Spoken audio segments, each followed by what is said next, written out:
Hey nerds, I'm Martha, aka Read by Redhead, and today I'm going to be doing another eye makeup look review, but this time we're heading down to middle grade because I was so lucky to get to read Death Set Sail, the final Murder Most Unladylike book. I cried so much at the end of this series. So the Murder Most Unladylike series follows Daisy and Hazel, who go to a British boarding school, and the whole series has followed them as they've solved various crimes and murders.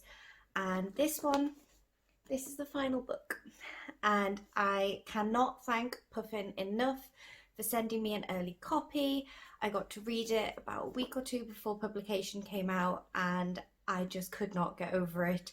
It is about 3 weeks later and I'm still not recovered. So I thought I would do one of my full, completely spoiler-filled reviews of Death Set Sail for you. So because this is completely spoiler-filled, I'm going to assume if you're watching this you have already read the series or you're aware, so I'm not kind of going to recap the start of Daisy and Hazel and the Detective Society because this is the final book. It's taken a long time to get here. But this one starts off very differently. So we see Daisy and Hazel at school as normal, and then they get invited by Amina, who's a character who was introduced just before this book, to go to Egypt with her and her family. And it is quite evident very early on that Daisy, bless her, has a crush on Amina. And this was one thing I absolutely loved, especially early in the book, was Hazel kind of noticing the weird things going on between Daisy and Amina, but not picking up on that's what it meant it was at first. But yes, so the book opens with an invitation to Egypt, which was really, really exciting. And so the girls set off to Egypt. They go and see Amina's family and a little bit of what her life is like before going on a journey on the Nile. Now, this to me was the most exciting part of the book, getting to see the girls on another journey. Very similar to how they had the train journey, we get the other passengers, and one group of passengers on this, I had no idea this was kind of where the book was going, but it followed a cult, and basically the cult in the book, they believe they are like the reincarnations of old pharaohs of Egypt, despite the fact that none of them are actually Egyptian. And also, it's very evident very early on that basically the way you become a reincarnation of a pharaoh is by donating money to the cult. So it's not exactly a legitimate thing. Not that being a reincarnation of a pharaoh would be legitimate anyway, but yeah, it's very dodgy. And basically, the mystery comes from when the main woman of the cult gets murdered, and her daughter, who has kind of been very much abused by them all, owns up to it. And this was so different for the Detective Society because we immediately had our suspects because she had admitted to it. She was saying that, you know, this was her fault. She was immediately saying she was guilty. And I found it so fascinating seeing how the girls react to that and how they decide to go about their mystery this time. One other thing that I adored, and I was so happy, especially because this was the final book, was the fact that we didn't just get the girls. We got Alexander and George back, who basically they have their own detective society, but Hazel and Alexander have this little flirty thing going on where neither of them know what to do with it. And Hazel invited them onto the trip as well. So the two detective societies once again have to join forces to solve it. And I thought that was really nice. Also, Amina getting to join the detective society was really cute. And I thought that was a really good kind of way of showing how much Daisy herself had grown, because she was willing to let other people in. Yes, maybe because she had a crush on her, but she was part of it, and that was really nice to see.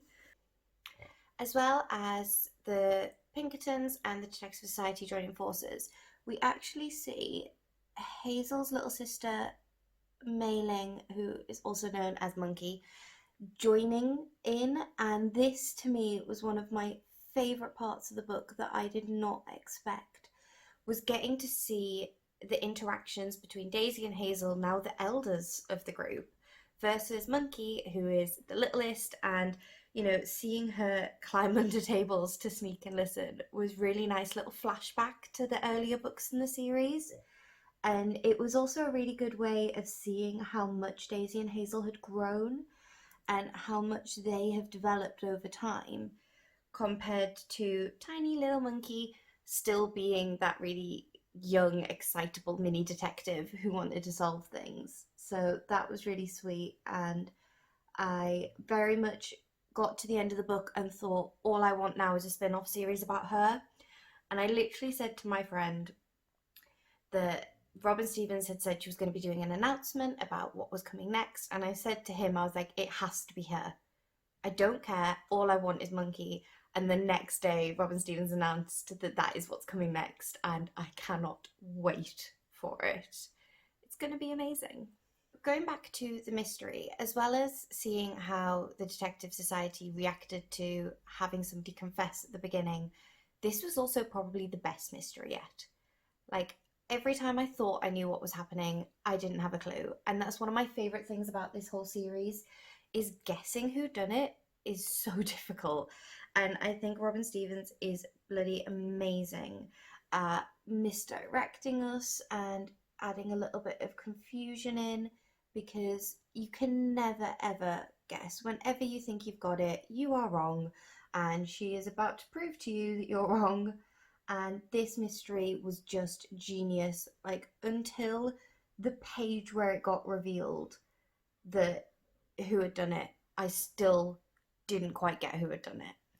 And what I didn't expect with this was there's a double mystery. So when I say this book made me cry, I wish I was exaggerating. I sobbed like a baby from the first page, because at the end of the first chapter, which is 2 pages long, it says Daisy died. Daisy, main character Daisy. And I was on public transport reading this book and just started crying. It was not okay. So I spent most of this book really uncertain, like, oh my god, is this going to be it? Is Daisy going to die? Like, I'm not ready for this. And the way the books are written is that it's Hazel writing up the case notes. So we continue to see Hazel writing the case notes, and then suddenly Daisy's dead. And it kind of loops back to the beginning of the book at the point where it's Christmas and Daisy's dead and they're all not sure what to do. And then suddenly it fasts forward into that. And rather than ending there, you suddenly see more than you saw at the first bit of the book, which I don't think I'm explaining this right. But yeah, usually the beginning of the book with Hazel introducing it and the end of the book match up timeline-wise. Whereas in this, there was still a bit left afterwards. And that's when I uncover that Daisy's still alive, despite the fact that she has made everybody believe she's dead. She actually managed to survive and get in contact with her uncle, who is kind of a Secret Service-y sort of person. And they decided to use the fact that everyone thinks Daisy's dead to make her like a secret operative for them. But she has to come back and get Hazel. She can't do it alone. And that reunion broke me. I was so glad I was home at that point, because I could not stop crying, and it was just so perfectly done, and it was beautiful, and it made me so happy to see that yes, Daisy had died, but we didn't have to deal with all that grief. We got that happy reunion between our 2 favourite girls. I am going to pause here for a minute to attempt to put some eyeliner on, and then I will be back to give some more thoughts while decorating. Hi, so I'm back. I have attempted to turn my top eyeliner into waves to represent the Nile and just played around with it a little bit. So I think to finish this look off, I'm going to add a bit of gold and maybe attempt to draw either this little eye here or this little scarab beetle. If I do the scarab beetle, it will not have the detailing because I am not that good at makeup. So yeah, one of my other things with this book that I really liked, so I've kind of touched on Daisy having a crush on Amina and Hazel having a crush on Alexander, but not really why I love that so much. So, A, we have LGBT rep in a kids series, in a really huge and popular kids series, and I will never not be thankful to Robin Stevens for doing that because I wish it had existed when I was younger. And in particular, you know, seeing the evolution. So Daisy came out in Death in the Spotlight, which is one of the previous books, but in this book, it's nothing to do with her coming out. That's just part of it, and that to me is why I think it's so well done. It's, you know, Hazel realizing that Daisy has this crush on Amina, and it is not about the fact it's a girl, it's about the fact that Daisy's acting weird, and Hazel's like, can you stop acting weird, please? Can we focus here? And you know, seeing both of them at the same time going through having these really intense crushes and feelings and, you know, wanting to kiss their crushes. And I think having both of them go through this at the same time was fantastic because it normalized it. It normalized that Hazel had a crush on a guy and Daisy had a crush on a girl, and who cares?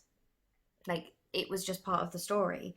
And to me, I think that's so important, especially in middle grade, because LGBT rep for kids is so rare, and seeing it just as natural as Hazel's crush on Alexander was just fantastic. It felt really normal and it felt like the right thing to do. It didn't feel pigeonholed or shoehorned in or any of that stuff.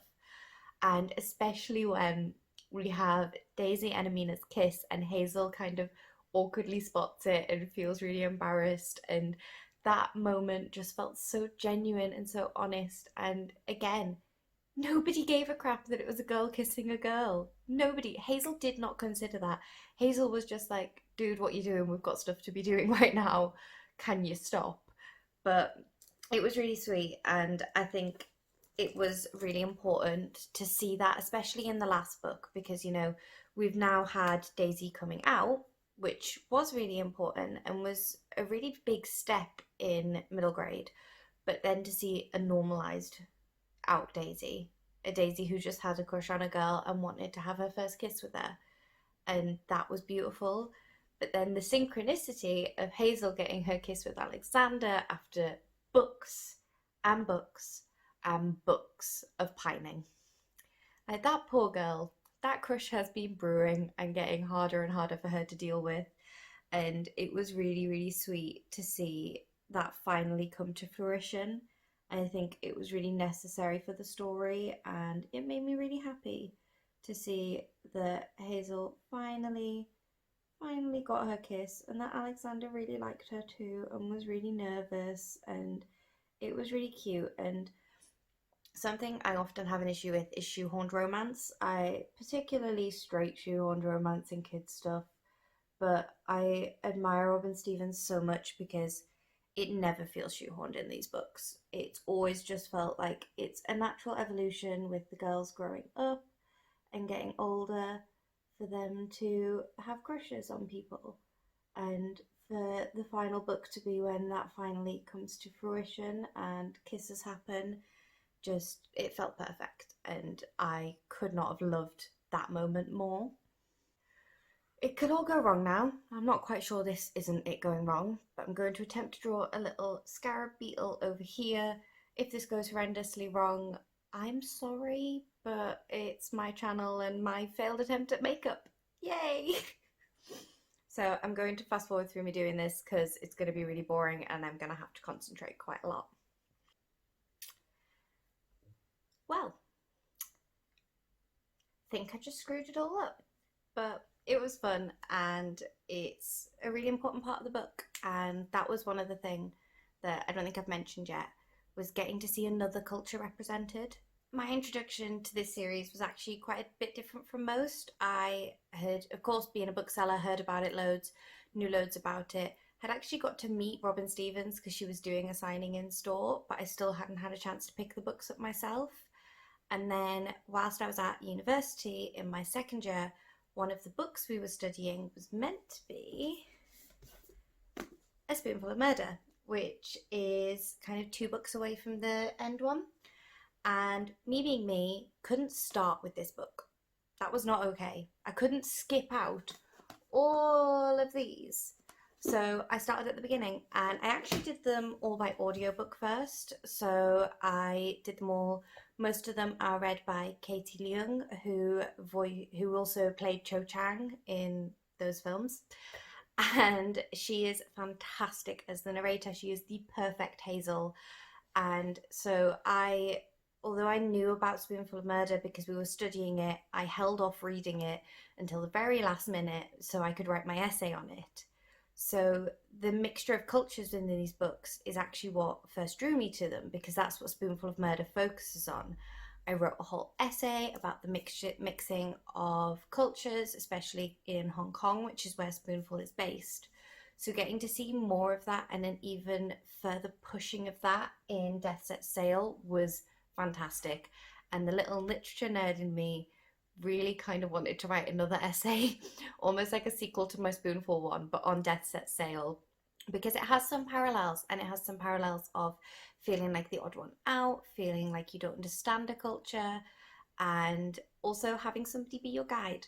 And just like Hazel was the Daisy's guide in Spoonful, Amina is the guide for kind of all of them in Death Set Sail, and it was really cool. And especially knowing that the main character is non-white, as well as having Amina, who is non-white, and yes, you have Daisy, but having that full mixture and that full multiculturalism portrayed so well in a kid's book, I think is fantastic.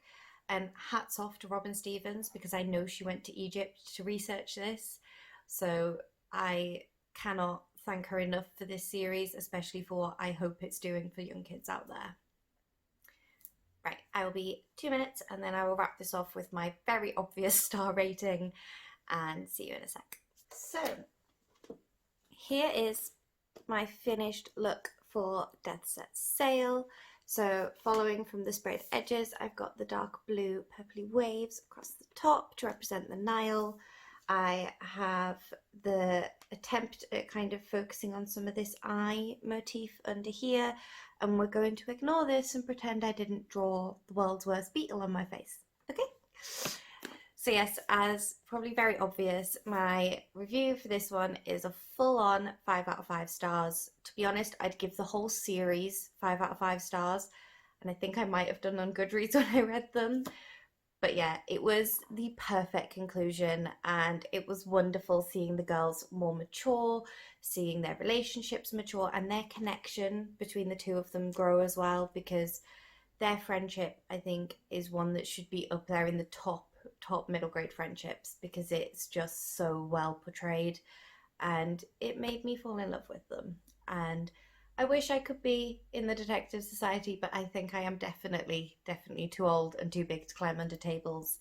But good luck to Monkey, and I cannot wait to read Mei Wong's story, which also goes into World War II, which I think is going to be really interesting to see.